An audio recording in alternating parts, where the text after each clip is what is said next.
Le 50e anniversaire du Concile Vatican II vaut bien une messe. Hier, près de 20 000 personnes étaient présentes à Eurexpo afin de célébrer ce concile qui reste pour beaucoup considéré comme une véritable révolution dans la religion catholique.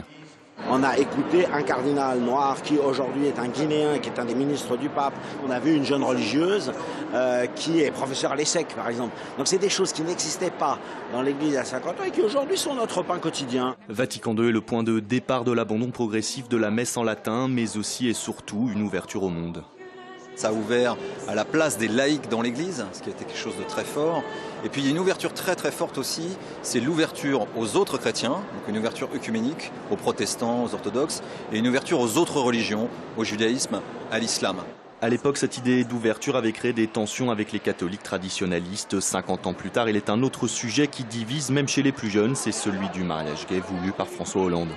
2 hommes ensemble ou 2 femmes ne peuvent pas fonder de famille. Ils peuvent adopter, mais à la base, c'est physique. Le problème est physique. Je pense pas que l'Église doit stigmatiser l'amour entre 2 personnes. Parce que l'important, c'est qu'ils s'aiment. Alors que 61% des Français se disent pour le mariage entre couples du même sexe, l'Église s'y oppose fermement. De cette difficulté récurrente qu'a le Vatican à être en phase avec les questions de société. Certains y voient les raisons de son désamour progressif. Aujourd'hui, 66% des Français déclarent ne jamais aller à la messe le dimanche.